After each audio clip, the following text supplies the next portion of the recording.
I need support staff to clear the room. Stand up and walk, now. Hello and welcome to The Watch. My name is Chris Ryan. I am an editor at TheRinger.com, and joining me in the studio, thank God he speaks fluent xenomorph, it's Andy Greenwald! It's a beautiful thing to have you back. I am back in Loser Angeles. What is going on? Did you like the way I laid out all those orange traffic cones for you on the way into the That studio? That was cool. Greenwald, it's great to see you, man. Great to be back in the studio. Just want to say thank you to everybody who reached out on various platforms to offer their condolences to me. That was really, really cool. I'm going to try and get back to everybody, but very, very, very sweet of people to reach out through our email address, which is thewatch@spotify.com, and on Instagram and various other ways. People love you. It was beautiful. Yeah, it was really cool. Honestly, very moving stuff. Can you handle it or can you not handle it? I have to put up a wall of irony, to deal with any real human emotions. But thankfully, I've got you. I am literally that for you. I will cover you in an emotion fight. Today on The Watch, we're doing a little bit of news. We had some true detecting going on that we want to talk about. Weirdly, this news happened when you were absent, and it didn't really ping. Somehow the Andy version of The Watch didn't do that. It didn't ping our little radars. I also want to talk a little bit about the Taylor Sheridan universe, which is connected to True Detective now in a funny way. And we want to talk a little bit about the Lowdown, which is the new Ethan Hawke series from Sterlin Harjo that's coming on FX next month. We will be breaking down the 4th episode of Alien. Sure. And we could do the Alien 4th. Earth. And we're also going to talk about the last few episodes of Eastern Gate. Yeah. Save ourselves. A treat for us.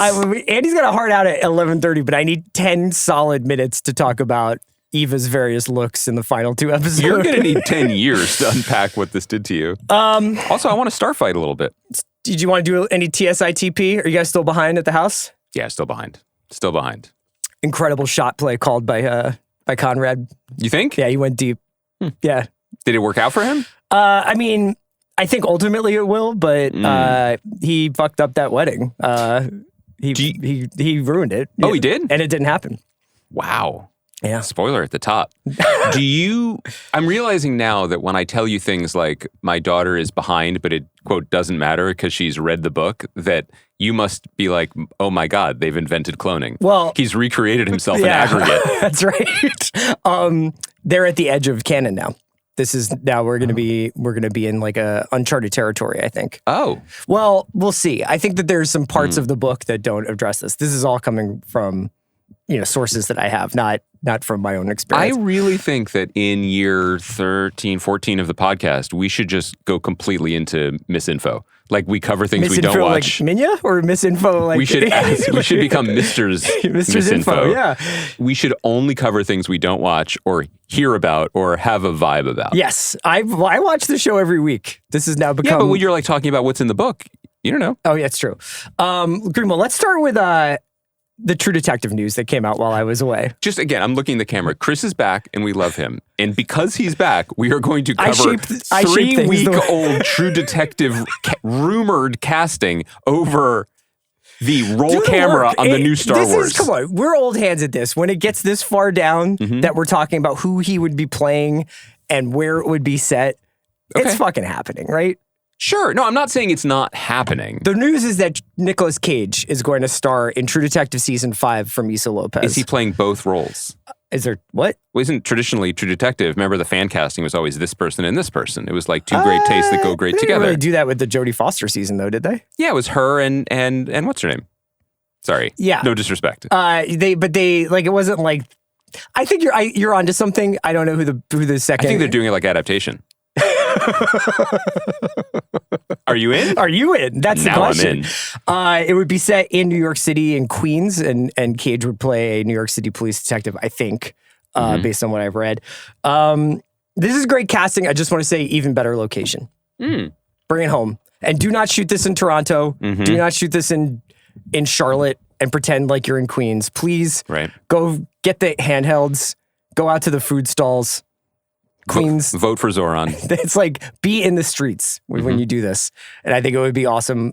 Cage, this feels like a real, welcome back. If he does this, Best Actor Emmy, nailed on. Yeah. Do you, though, I'm not going to take it easy on you because it's your first day back. Okay. Like, is your enthusiasm for this because in some part of your muscle memory, you are like, Nicolas Cage, Pizzolatto, let's go. Like, does the franchise still carry that weight for you? Or did anything about what Issa Lopez did with the franchise, the direction she pivoted it into, what we were left with season 4, is that... The franchise is just really... Fun is a weird word to use when describing True Detective. Yeah. The first season of True Detective is among the greatest seasons of television ever made. I still stand by that. Okay. The subsequent seasons are just highly entertaining to me for either the ridiculousness of 2, I think the depth and beauty of 3. There was a richness to 3 that I appreciated very Each much. one of those seasons, including Night Country when Issa Lopez took over, is still got the like, ooh, like, is that a clue? Is this a thing? Is this like and fundamentally, we want people to be investing in like, okay, we're doing big names, big locations, mystery show. I can't do this with every show. Like, I can't do it with like Severance and this. No, we're getting older. This is the show that I'm like, I would like to screenshot like that bulletin board behind her and see what she's got up on there. And I went off the deep end with 3. I had some real theories about that. I don't know where you were for that. You don't think I was here? I think me and Concepcion You did did that. a secret, separate pod. Well, it wasn't secret. It was published. I wasn't aware of it. I didn't. I was kind of in a media blackout. Were you for that? Yeah. Speaking of Nic Pizzolatto, he is apparently reuniting with Matthew McConaughey. So is this hashtag your True Detective? Do you know what I mean? Like, do you feel like this is a line in the sand? But there's some interesting wrinkles. First of all, it's Nic Pizzolatto reuniting with McConaughey for Netflix after a at least reported bidding war between Amazon, Apple, and the big guns. And the show is going to co-star Cole Hauser. Put a pin on that because I have more to tell you about that. And I think it's like Untitled or Nic Pizzolatto Brothers show. So I assume McConaughey and Hauser will play brothers. And it is produced by or being brought to market by Skydance Sports, which is leading people to think this is probably a sports show of some kind. Weird. Which would be interesting because I just don't laugh a lot when I watch Nic Pizzolatto shows. I mean, there are funny parts of True Detective season 1. There are funny parts of the Magnificent Seven, script that he at least took a pass at or wrote. But if I think when you think sports, you think sports comedy. Right. And so it would be interesting to see Nic Pizzolatto try his hand at Slapshot, or whatever. Blades of Glory. Yeah. Interesting to note, McConaughey just finished shooting. I think they did get back together and finish the show. The Apple show. An Apple show with Woody Harrelson called, I believe, Brothers. Yeah. In which was that what it is? They play brothers. Okay, so then this isn't that. I must have gotten my wires crossed. Potentially they are playing brothers again in this. I mean, his characters are allowed to have brothers in every show. Just because we don't doesn't mean others can't. Can you update me though? Because you're a little bit more of a texologist than I am, but like, I kind of thought McConaughey was not acting so much anymore because he was legitimately going to run for governor of Texas. I mean, do they have elections in Texas? So like, I don't know. Currently. Yeah. Currently. Oh, you're right. He's playing the long game, which is to say, oops. Should I be king of Texas? Yeah. No, I think I'd heard the same thing, which was that he has political ambitions and that maybe he was going to dial it back. But he's got, the Apple show. He's got the Paul Greengrass movie about the forest fires. And then he was rumored to be joining the Yellowstone spinoff show. That's been rumored for a while. But then what happened was that seemed to go away. He's now doing this Pizzolatto show. Yeah. Taylor Sheridan is starting a show called The Dutton Ranch, which picks up with Kelly Riley and Cole Hauser's characters, Rip and Beth. Oh, Cole Hauser's doing double duty. Yeah. And guess who's running that show? Tell me. Annette Bening. God. This is incredible. Do you think... Weirdly, though, there is another show called The Madison. Why am I yelling? Because you really care about this. It's good to feel again, isn't it? Listen, passion comes out in different ways. Which is Michelle Pfeiffer and Patrick J. Adams, and they play like New Yorkers who have to move to Montana and become ranchers, I think. But is that Sheridan? I don't know. I mean, there's Montana... Wait, is that show a Sheridan show? Yes. Is Patrick J. Adams the suit who likes us? He's a man. He's an actor and he's a father. Yeah.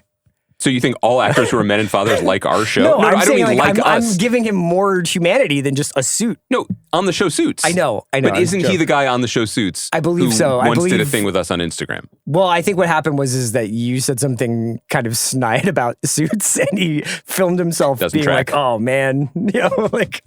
I'm glad I brought it up again. Or maybe I said something tonight. I like Suits, though. It's not a big deal. Look at you covering the bases. So Pat Adams, look at this. Pat Adams just. God, I'm sure he's a great guy. Not sure I'm excited to see him. I don't know if Dutton Ranch and the Madison take place in like the same timeline or area. Obviously Taylor Sheridan moves around with the decades with the Duttons a lot, but would you like me, as someone who's been in Montana recently, to weigh in on these shows? Yeah. Is there enough Montana for both of them? Yes, it's very big. Yeah. That's my take. Do you think it's a beautiful state. Michelle Pfeiffer's character leaving New York, first day in Montana, Dave's Sushi? You said it, not me. I do. I do. It's a nice port of call. And boy, do our listeners know a lot about Dave's Sushi in Montana. It is remarkable. I appreciate their thoroughness on that topic. Sheridan also has Landman season 2. Can I make a comment about this? Yeah. You and I are, quote unquote, in the industry. We make our bones here, and sometimes we look in the trades for material to talk about on our podcast. And so I am struck every time that I go to the Hollywood Reporter that if I ever make it to the bottom of the page, it's like top stories. The number one story on the Hollywood Reporter for the last 6 to 8 weeks has been Landman season 2 premiere date announced. That is the number one story in Hollywood. I pour myself a giant bowl of weenies. I have a cup of black coffee, and I hit refresh on that story 3,000 times. Just tears. Tears of oil coming out of my eyes. Coursing down your face. Sam Elliott's on it this season. Okay. What's he going to do? Let me guess. We know what he's going to do. That's cool. What if Sam Elliott was like a pencil pusher That's from what back I'm saying. east? What if he's some wind power cuck who Billy Bob Thornton dresses down for his commitment to alternative energy? He's like a dude from Vermont. You think the sun is free? Yeah. Oh, no. That was Sam Elliott being on the good guy's side. And presumably Andy Garcia will be in it more this season. He shows up at the end of the first season. I think it's going to be, I really hope, you know how when doing their For Your Consideration stuff, the team behind the pit is just like, rest assured that we will be covering the effects of the big, beautiful bill on healthcare. Yeah. I hope that season 2 of Landman really embraces the fact that the EPA is now trying to find a way to put more forever chemicals into things. That Tommy is in charge of the EPA. Well, what if the whole season is just happiness? What if all the problems are gone because they won? Yeah. And it was just an incredible victory lap of the season. He needs oil to be at a very steady price. Because remember the speech he gives the lawyer about oil needs to be more at specificity. $78 a barrel. Right. Because that's otherwise people go too crazy. But if it gets too low, it's a bust and everybody has to sell their trucks. Sorry about that. Getting used to my surroundings. Yeah. Well, I can't wait for him to have some more speeches this season. Good. Can we talk about the Starfighter stuff? Oh, sure. Yeah. You deal this out to me. Come on. Okay. Well, production has begun. I know you were excited about this. On Sean Levy's Star Wars: Starfighter. Yes. It has, the cast has expanded with your number one, Amy Adams, joining the cast. Aaron Pierre, who is just tech avail, despite apparently being the future face of the DC universe, because he's in the morning show. He's in this now. Previously announced Gosling as the star, Mia Goth, Matt Smith as the villain. Yep. Great. Here's the thing that I want to just... Who wrote this? Jonathan Tropper. Okay. Your Friends and Neighbors, Banshee, etc. Here's what we know about the movie. The script, penned by Tropper, and which is I'm just reading now from the place you go to for Landman News, The Hollywood Reporter, is of course being kept under wraps, is said to see Gosling's character, who I can only assume is the titular Starfighter, protecting a young charge from evildoers in a galaxy-spanning adventure. And they were thrilled to announce that they cast a kid named Flynn Gray, a young Irish lad, as said charge. Yep. So once again, it's Mando time. Once again, one of these movies is about... And Obi-Wan time. This is the same plot as Obi-Wan, right? It's the same plot of all of these stories. Even to a degree, Logan did this, of we must protect the youth, and that is my job. Yep. It is Lone Wolf and Cub one more time. I think we have to stop this. Now, I want I want to like admit my complicity. I'm a part of the parenting industrial complex. Yeah, it's your fault. And it is fair. Hold on. Okay. Everybody being like, this is the most profound experience is to take care of a child. That's why we get here in Star Wars. Let me just say that this is the first podcast in a few that not only you're here, but that my children aren't there making goofy ass faces at me. And let me say, nothing would get me to the multiplexes faster than a story about Ryan Gosling being cool as fuck with a blaster driving around space Literally, in his space plane. Just make space drive. Like, have this dude be a fucking Jedi getaway driver. Have Cliff Martinez do the score. Oh, God. Have all the spaceship lights be fucking neon. Have Carey Mulligan stare at him one more time for us. Stare at him. And then that's your best Star Wars movie made other than Andor and Empire Strikes Back. And Albert Brooks is a hut. But how do you have access to these fucking good ideas? Because I know what I like. I know what I like. It's so pure. Yeah. It's so pure. The thing is that people don't understand. It's weird because there is an intense nostalgia of our generation that we argue about and get annoyed about all the time, where it's not enough to have loved Amblin movies and Star Wars movies when we were kids because they were all about adventure. Like the world is bigger than what we think it might be, and maybe we'll get to go there someday. And then all of these movies, our generation got the keys, and they were like, let's just make them again. Let's just do Super 8. It's that the flip side of that is when now they are making Star Wars movies, they're making Star Wars movies about validating their own choices not to be space adventurers. But what I don't understand is like, even the first Star Wars movie, not the prequels, but like when you fall in love with A New Hope, and you're a kid and you're watching that, you're like, I want to be a teenager or a young man going out into the world and doing this. I don't want to be like taken care of indefinitely by a space knight. You also don't want to be Luke. You're like, one day I could be Han. Yeah. I don't think anybody watched that movie and was like, I could be Luke. We were all embarrassed by our Lukeness. And then we were like, this is crazy. One day I could be the dude running the pleasure barge, you know? There you go. There you go. That's the spirit, young man. Dream bigger. Like, what about a hero who's child-free by choice and cool with it? Why is that hard to do? Give us something to aspire to. Yeah. Can you tell my kids aren't in school yet?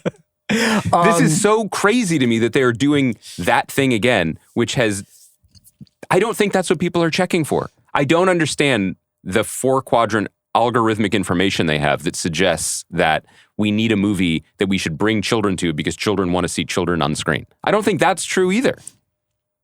I don't know. I honestly don't know how to answer it. Like, I don't know what it is, what information they get where they're like, this is just the only viable story we can tell.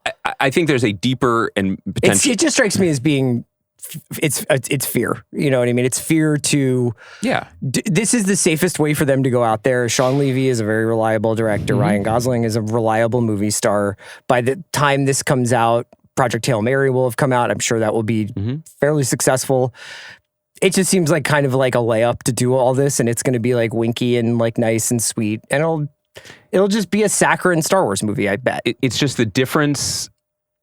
I mean, one of the most profound differences between the entertainment that we were raised on and the entertainment that my kids or even younger kids now are raised on is that we saw stuff that was about adults, and we were like, okay, we'll find our way into that, or it's something to look forward to, and everything now is for kids or to keep people feeling like kids or to have you looking backwards instead of forwards. Right.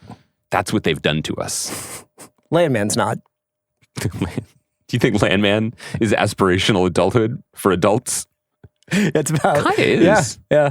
Are you excited about the Lowdown coming next month on FX? Yes, I really am. We'll be talking about this show ad nauseum, but it dropped its first trailer. If you had to describe the vibe, this is basically... Ethan Hawke's character is based on, I think, a real Oklahoma kind of character who was a journalist, conspiracy theorist, like kind of... A truth historian. Yeah, and Ethan Hawke, it looks a lot like The Long Goodbye. It looks a lot like, Big Lebowski. It looks a little bit like, it has kind of a, what if there was a really cool private detective mystery, but we set it in Tulsa and surrounded it with this incredible gallery of characters. It's Hawke, Tim Blake Nelson, Keith David, I think Ryan Kiera Armstrong, who's going to be the new Buffy the Vampire Slayer, is in it. Gene Triplehorn back. Gene Triplehorn, yeah.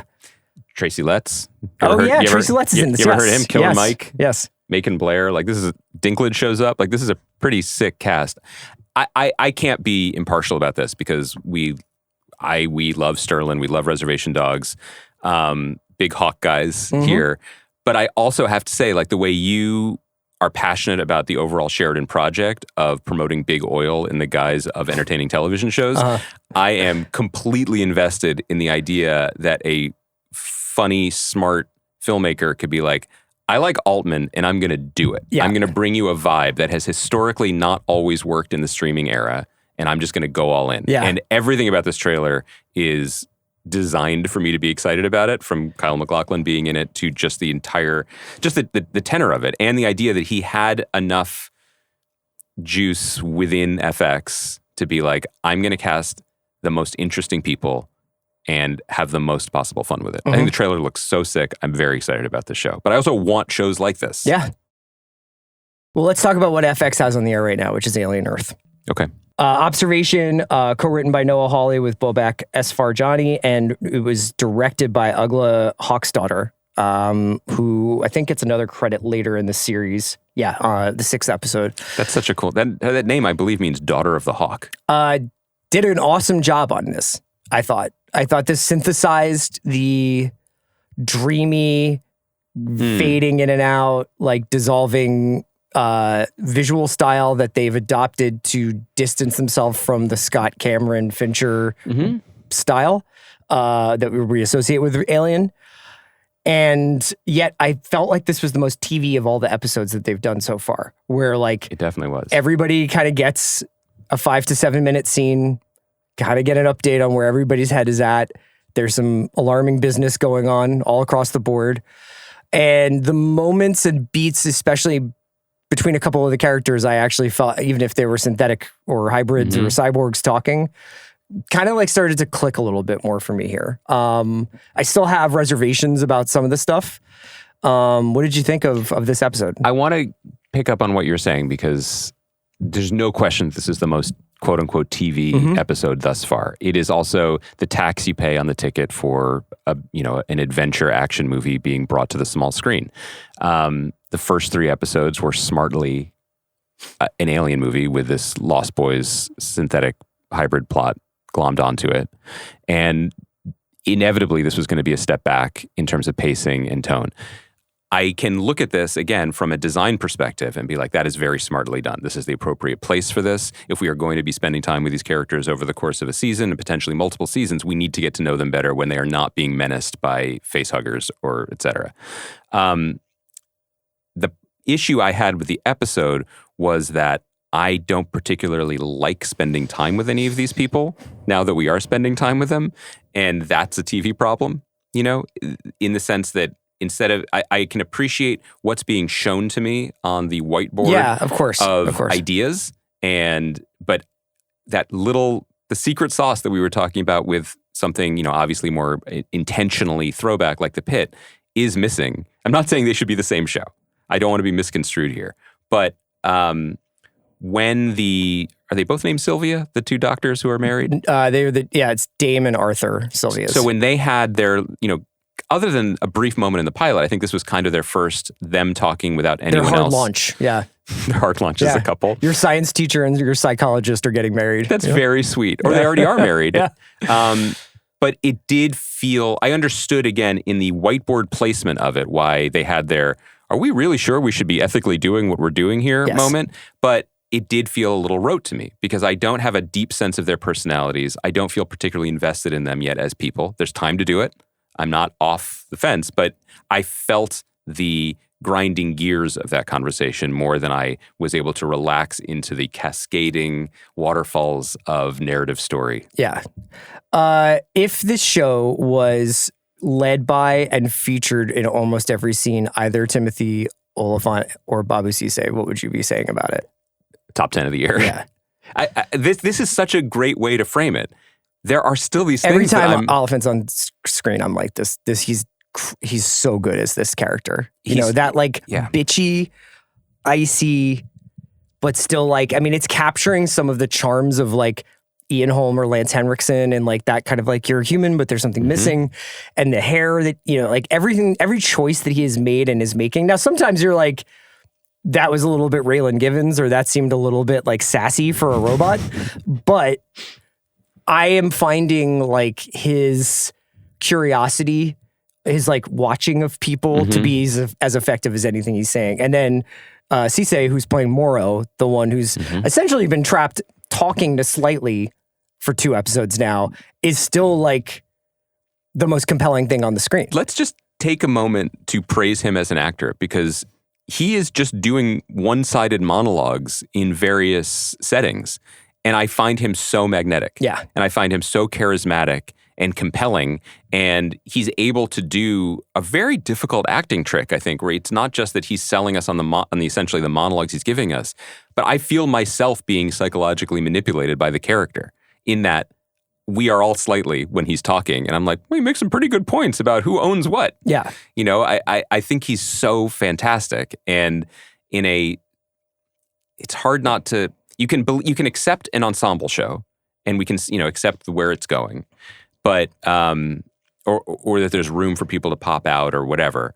But there's something that I do feel is missing where I kind of wish it was ultimately, I can't believe I'm saying this, the cyborg versus the synthetic versus the hybrid. Maybe that's where we're going. I think those 3 characters have the most, what's the word I'm not allowed to say? Riz. I think that that's a really good point, because you don't actually see the 3 of them, or even very many combos of 2.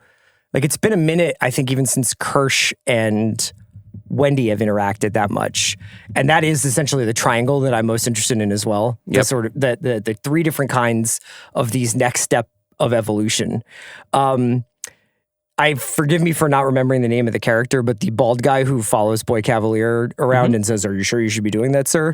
What did you think of the philosophical conversation that he had with Hermit, the Alex Lothar character, where it's like, is that my sister? And he's like, well, that's what we want to keep you around for, is to figure that out. I think broadly, like whatever they've done with Wendy is pretty remarkable, but they seem to have like, I don't know whether that was like a lie that he was telling Hermit, or that if it is actually is important to them that humans need to not be able to distinguish whether or not the hybrid is or isn't their relative, friend, whoever. Let me turn this back to a question for you. Okay. How do you feel generally about a show that is at its core, and I respect it, about these terrifying aliens eating people's, ripping them to pieces and coming out of their bodies, that is kind of, at least through 4 episodes, lightly flirting with bigger thematic questions? For example, are corporations people? Yeah. Do governments work? Right. What makes a human human? All of these things are present in the text. If we could just talk to aliens, would we be like, what's up? What's on your mind? Yeah. We do subway takes with them. You know? What's your take? Just fucking choppers going 100% disagree. 100% disagree. I currently am still getting my arms around, because Noah's a smart guy and he wants to play with these things and he's pushing them to the middle of the table. And I think it's, again, in the spirit of Trojan Horse Prestige TV, this is a very smart way to do it, because at the end of every episode, there is a xenomorph, basically. Yeah. But how do you feel about these questions kind of being sprinkled in? Like, do you feel compelled by the question of, is this your sister? I do not yet feel necessarily compelled by the thematic stuff that's going on. I guess I don't necessarily, but I do find it interesting that like a lot of our contemporary tech bros are interested in transhumanism. And like, what is the next step of evolution? And much as I'm like, we have plenty to solve right here in this moment. Clearly, that's where they are. What they're interested in is the future, and so it's interesting to watch Hawley negotiate some of the moral and philosophical and ethical, and also just like visceral emotional reactions because you have to imagine certain things like that. And you have to imagine what would happen if the memories of somebody and their personality traits at a fixed age were downloaded into someone who would at once physically never get older. But I guess what we're seeing with Nibs and everybody's sort of like pubescent, different like sort of like what happens with, if you have somebody like Nibs who has PTSD and is going through, I guess, a mental health crisis, even though she's a robot? Or she's been implanted with an eyeball monster? What happened on that tower and in those fights that those synthetics hybrids had with the aliens that we're not seeing and we don't know yet? I'm finding for budgetary reasons, for tribute to the original franchise reasons, the show, for such a big show, it does have quite a narrow focus. Yeah. There really are 8 people locked in this building together, which seems to be, again, a nod to the franchise's origins. Something's going to get loose within this building now. And, they've got a baked-in excuse. It's like nobody can get out because we can't have anyone knowing about this. Although a spaceship did crash into a skyscraper, so... Fake news. Yeah, Fake news, buddy. Come on. All of that is, I get it, and I think it's a smart fix, again, for the canonical timeline problems that this would create by saying this is all one story, but no one ever knew about this event. But I think within the people, the participants of the show in the tower, I guess what I'm looking for also is a little bit more of a variety of perspective. The Boy Cavalier character has felt pretty frustratingly stunted through 4 episodes because he's just annoyed that he's smarter than everyone. Like, I am Peter Pan. And he's like, I'm gonna do these things that are very, very, very Noah Hawley script things because that's what I'm doing. I'm gonna read you Peter Pan book. I'm gonna walk around barefoot. I'm gonna see an eyeball monster take Ryan Gosling drive a sheep and be like, this is fascinating. And I'm like, what science do you do? The only reason I like that scene was that he was getting annoyed that the sheep seemed to be looking at Kirsch instead of him. And I like that. Yeah. Like, I like that he gets jealous of of Kirsch and the concept of anyone being smarter than him. Also, I'm not going to shit on how cool that scene was. Like, that was really, really creepy. Yeah. It was very disturbing. It was cool and made cooler by the idea that we are POV of the eyeball alien and that it is, what does Kirsch say? Highly intelligent. Yes. It was tracking them. That seems watching cool. them. Yeah. But there's just, what do you think? Because you've been more patient with the show. You like the franchise more. You watched the previous episode more than one time. Do you think, as a longtime viewer of television and critic of me, what do you think I'm slightly bumping on, and what is your solve for it?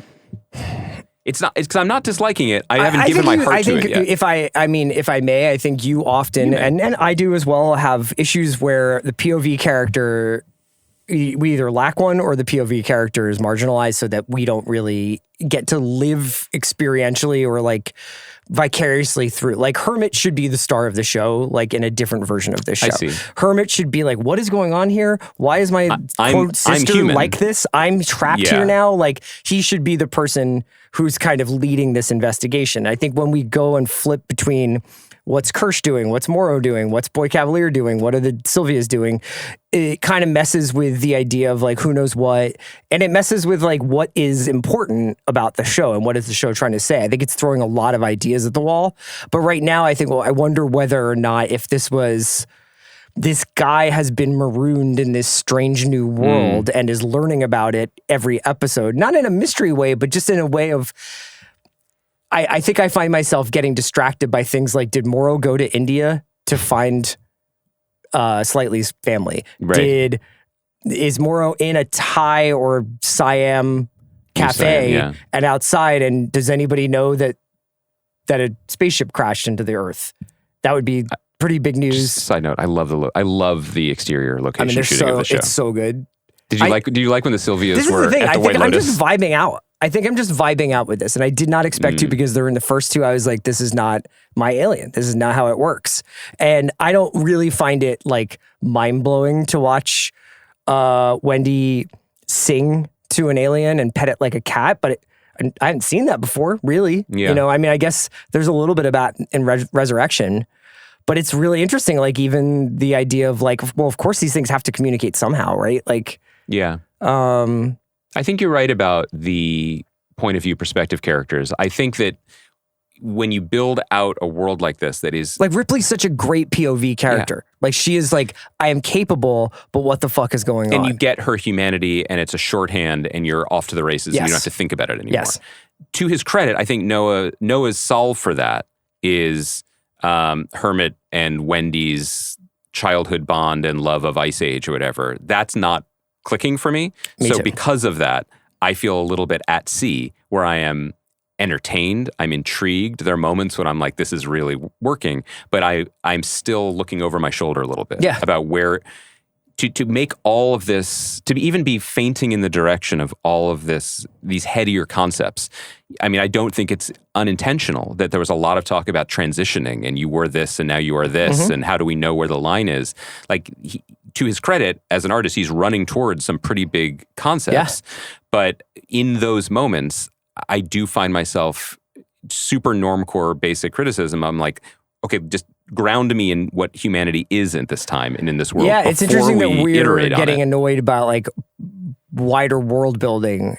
Where I think the wider world building he's doing is like production design, but not like, oh yeah, like the kids talk about the 5 corporations that took over the world, or the 4 or whatever. It's 5. I mean, maybe it's just we're just like old men who want to hear a little bit more about that. I don't know. It's partly that, but I do think it, and this will be interesting to watch as well, is that like Noah's very earned and deserved success in TV has come from dropping mic big statement seasons. He hasn't had to do since Legion did 3 seasons, but like not since The Unusuals with Jeremy Renner on ABC has he had to build a show that potentially could go multiple years with people that you become more and more invested in. And I wonder if what I'm either looking for or picking up on, like Wendy's hearing, is the potential friction between I'm going to drop the mic with my statement about this world versus corporate factors and amortizing investments requiring this to continue to evolve beyond this season. I haven't watched ahead, but the next episode is called In Space No One, ellipsis, and it's written and directed by Noah Hawley. So I'm very curious to see what that one Can I ask you one thing? up. Is it a me problem or is it slightly intentional that the end of this episode where the baby xenomorph jumps out of Hermit's lung, not really strong security glass, I would say, in that lung chamber. This is a big thing that I have about it. But I want to know why. Obviously, Kirsch knows what's going on with Slightly. He knows that, and he's watching this happen, so he was curious. He watched this happen, and what is the experiment that we're doing here, right?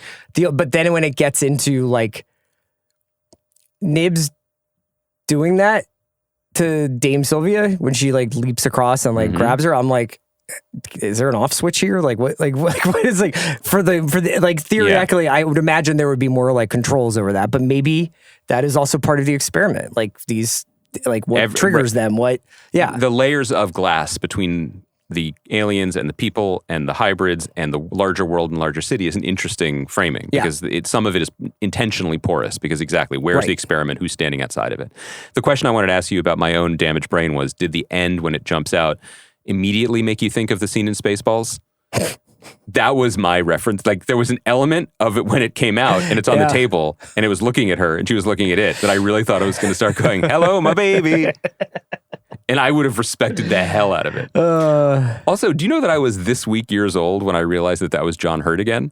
Because I saw Spaceballs in the theater with no knowledge of the Alien film and didn't remember or know. Oh my God, is he in Spaceballs? I haven't seen Spaceballs in forever. That's the thing. I hadn't really seen it since in the theater 40 years ago. And that was my introduction to a movie about aliens jumping out of people's chests. But in the movie, they're in Spaceballs, they're at a diner. Oh, and John Hurt's, it's John Hurt. And he goes, not again. Shout out John Hurt. That's good. Incredible. All right. Well, we continue to watch intently, and we'll talk about it next week. Let's chat a little bit about the last couple episodes of Eastern Gate. Now, this is probably like, we brought this show up a couple weeks ago. We were like, this show is insane. It's so good. I think when we first spoke about it, this is a Polish spy drama on HBO Max. It's 6 episodes. If you haven't watched it, stop listening to us and watch it. It's sick. Stop listening to us. Go to your HBO Max controls. Change the language to original Polish. Yes. Put the closed captions on. Enjoy it. And then when you fire up and just like that later and Carrie speaking Leave it in on Polish, yeah. it makes more sense. So when we first talked about this show, I think that I threw out a couple of comparisons like 24. You did. You were on that. And you were like, oh, okay. That's what you think this is like? And, maybe you were thinking this is more Le Carré. This is more, kind of like the lies we tell each other kind of personality espionage, like individual espionage. And I was like, no, I feel like this, like she's beating people's asses every 20 minutes. Like, I feel like this is an action show. And I think that we were both right. Yeah. But the final 2 episodes, which are awesome and so stylish and so cool and very, very, very... So everything in these 3 countries is happening in the same 2-block radius involving all of the characters from the show. It's amazing. It's very 24, but it's like 24 if Alan Pakula directed it. Yeah, I definitely was a little suspicious of your comparison until I realized what you were saying, that it is a hero's journey show. That like the fact that everything is falling on Eva's shoulders and all of the determinants of peace in our time are also connected to her personal relationships or personal failings. Yeah. I don't think I appreciated that in the first few episodes to the degree that that is what the show is setting out to do. But I also, that made me, when I finished the season, I was so impressed by the artistry involved to make it feel so earned, right? That she is the avatar for all of this cross-border suffering. Yes. And that the show absolutely works as both. It is a kick-ass, star-driven, and this is a star performance by Lena Gora, but that it is incredibly dense. We're going to get to that. Just hold your horses. Drink some water. I'm out. That it is also an incredibly rich and rewarding and complex spy story. And also is like a perfect one and done season, but they set up for multiple seasons. And it's renewed. It is renewed. It's coming back. All right. So this will further conversation about Eastern Gate will spoil the rest of the... Before we spoil it? Yeah. If you're still listening, this show's making our top fucking 10s. This show rules. It's knocking on top 5 for me. This show is so good. This went from when we brought it up being like, well, here go your fun uncles again talking about a Polish spy show, to being like, you guys should watch this show if you're interested in good television and also the type of television that should be a benchmark for what gets made in many countries. Spoilers going forward for the first season. Okay. She shot her man in the head, dude. She is just like, she is really, really, really him.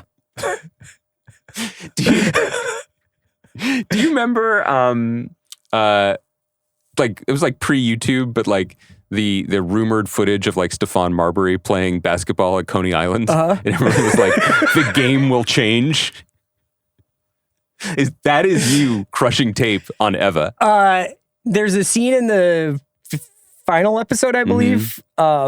It's like early in the episode where she is interrogating. This is so cute. You're like, I don't know, maybe it's the final episode. I don't have it open on my desktop right now. I have taken 30 screenshots of her torturing a Russian nuclear scientist. No, she's just like standing around in this interrogation. Well, she's actually beating the shit out of this woman, but it's her and... She's not beating the shit out of her. It's not she that throws her on the ground and puts a gun to her head. She comes at her. And says, do you want me to kill you like I killed your son? Look, fog of war. Things get said. Yeah. It's the same as in a podcast. It's just trash talk. That's exactly bants. right. It's just bants. I mean, Kevin Garnett was mic'd up. Yeah. How would we feel about him? Probably the same. No, she's like, I will take off your handcuffs if you behave. And she's like, take them off. And then she comes at her and she's like, I had to teach you something. Yes. I had to teach you a lesson. And then that woman, Tamara, who's the dirty bomb scientist, she's like, well, you got me. So here's all the information. Here's everything. This is a very complicated plot of Belarusian, Russian, Poland, NATO, the East, the West, internecine fights between various intelligence services within countries and outside of countries, but essentially boils down to a long-hatched and planned plot between two brothers who grew up in an orphanage and are trying to essentially exact revenge against the West. And it turns out one of the brothers is Skinner, who is Eva's partner in the Polish intelligence service, but also her lover. And that is a tough beat for a variety of people, including Eva and her nephew, Kai, it's bad who's for now him. an orphan. And kind of Russian right and now. now indoctrinated it to be, hey, you know what, man? You're kind of Russian right now. No offense. Yeah, no offense. I'm just picturing like side talk in Kaliningrad, just like super pro-Russian dudes. Hey, yo! Just screaming, waving flags. Oh my God. Because here's the thing about the Pushkin's show. birthday! That's what I'm saying. We all know it by heart. Yeah. Here's the thing about the show that is so compelling and why we like it, because Jan Maryczynski, who directed it and I guess ran it, it's in the blood. You know what I'm saying? She's just got to kill Boss out for that one. There's just a little, you could take the boy out of Eastern Europe. Yeah. Take him off the steps. But the boy's family could be expelled from Eastern Europe, whatever. Yeah. But you carry a little bit of it with you. He wrote and directed like a masterclass in how to do espionage on television from a character forward way. And we are going to talk about that, and we love that.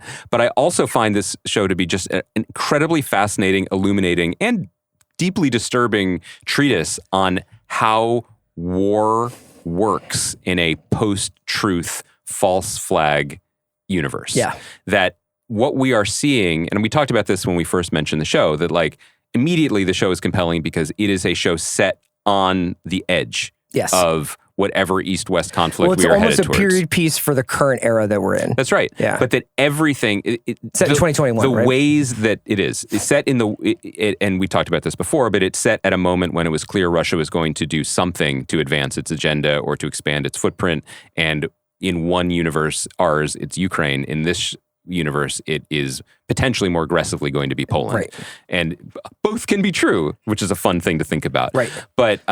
But the idea that the aggression and the threat of Russia is both deeply baked into a history that we are just, bopping around with our labubus completely ignorant about for the most part, but that also the danger comes from the filthiness of the fight, that all of the energy that Russia is using in this fictionalized story to take over parts of Poland, to rattle and potentially break NATO, none of it involves people in Russian uniforms actively causing aggression. It involves tricking Polish officials to be in the wrong place when cell phones are out, when they flooded the zone intentionally with migrants to inflame tensions and then have Russians dressed as Polish. Like it's very complicated and it's very terrifying because what are you supposed to do? Once in the series, the minister is like, gotcha, you aren't playing fair. We see who's there. And the guy's like, okay, well, you got me. And then they do a bigger version of it and it works.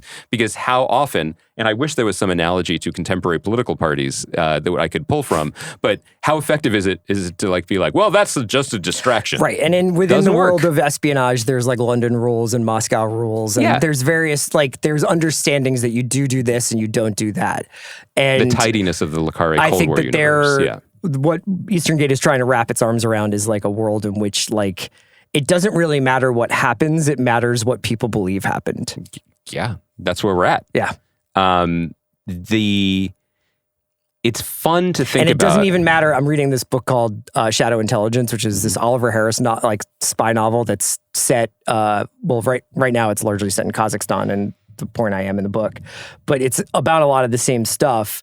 And even in this novel, there's discussion of with this kind of information warfare, even when people don't think what they're reading is true or seeing is true, the sentiment or the kernel of truth of it still activates something in terms of how they feel about an issue. So even if you're watching something or reading something and you're like, well, I kind of know this is bullshit, but also it confirms something that I think. Yes. Well, that's the story of the 2024 election about the economy, right? All the baseline indicators of the stock market is roaring back, but people are like, this shit's too expensive. Yeah. That's actually true. And now we all have to live in the fallout from it. I also just want to point out that I do think it's an impressive trick of well-made art that there's a way to look at the show and be like, so just one guy is a master swordsman and like has manipulated all of Polish intelligence by sleeping with women and filming it, and then here we are with dirty bombs. But he in fact was like also a blackmailed. He was a victim of it. Yeah. But even I tip my cap to shows that effectively hide the ball. Like, yes, this is a soap opera, but it's a soap opera between 7 people. Like we were saying in the beginning, is a good thing. You can look at it and be like, that's implausible, but it's done so well. And we are so, maybe this harkens back to the alien conversation, we are in the hearts and minds of those 7 people to a degree that they serve as an effective proxy for the larger conflicts. Also, if you have high style, you can get away with a lot of convenient stuff. So it seems like basically everything from a refugee camp to where they're preparing the dirty bomb to also where Russian and Polish forces are going to have a like shootout, and also an orphanage that used to house the 2 brothers at the center of this vast conspiracy is the same building. Well, for what it's worth, I did Google driving directions from Warsaw to Minsk, and it is a trim 6 hours. Yeah, there's a lot of like, we need you back in Warsaw right now, and I'm like, okay, let me get a. It reminds me of when we would get my stuff. when you and I would drive 95 from Providence to Philadelphia, and you'd be like, seems like clear sailing. Yeah, let me just grab some Cinnabons. Just shoot the Suwalki Gap. We'll be there in no time. It's the Kosciuszko Bridge, the Suwalki Gap. It's all one thing. I have to ask you this. I know you're just returned to LA and you're happily reunited with your wife and you know back in the bosom of your friends and family. My rock, yeah. Speaking of rocks, I just want you to talk about a text you sent to me last night where you said that you were, quote, at dinner explaining Eva to my wife. And I actually brought it up really randomly in a very strange way. This is talk about risk it all. I just was like, how did you talk your way through this and how did it go? We were like ordering starters and I was like, by the way, I have found my soulmate. I'm pretty into this Polish woman. Did she spit out the bread? Like, no, what? I think she was like taken aback. And then my point was more that like, maybe when you see her, you'll get it, you know, but her. Did you like, babe, look what she's doing here. Look how she's holding the knife. Can I tell you something? I was at Houston's last night. Great restaurant. And I needed it, you know. At the table sort of adjacent to us was a woman and a man. The man was wearing a Philadelphia Eagles golf shirt. Oh, combining a lot of your interests. They both were on their phones with their headphones in, looking at. She was looking at TikTok. I bet he was looking at like all 22 tape, given like the way what he was wearing, and they were seamlessly watching their phones and listening to their shit and sharing a meal. And I was like, "There's a kind of beauty here. There's something special going on between these two." Yeah, the middle part of Wall-E, like. Jesus Christ, that sucks. Also, an artful way to change the subject from introducing your second wife, future wife, to your current wife. Yeah, I wanted to be honest. Was she bemused? Yes. Right. Someone like explain it to me, and I was like, well, there's parts where like she like puts a bag on a Russian woman's head and kicks her, you know? I mean, it is an incredible Venn diagram of like your passion projects, that it is essentially Lady Edith from Downton Abbey who can do Krav Maga. And smokes. And smokes. There it is. Bing, bing, bing. There she is. She is a great TV heroine. I'm very glad the show is coming back. I can't wait to see season 2. Also, dude, 6 episodes. Just way to do it. I know. Jan. It is compact. It is awesome. We are going to be off on Monday because of Labor Day. Oh, yeah. Happy Labor Day. And then we'll be back next Thursday to talk about Alien and The Paper, I believe. And then we'll be 3 days away from the Task premiere. Mm-hmm. Do you have a countdown clock running? I mean, September 7th. It goes Eagles, Cowboys, then Ruffalo. We'll be recording the morning of Eagles, Cowboys. Yeah. How are we gonna be? Should we have Sheil on? Yes. Just do the show that we want to do. This one's for us, guys. Thanks to Kai. Thanks to John. Thanks again to everybody who's written to say to send their condolences. It really, really means a lot. And we will be back next week. Have a great long weekend, Brianskis.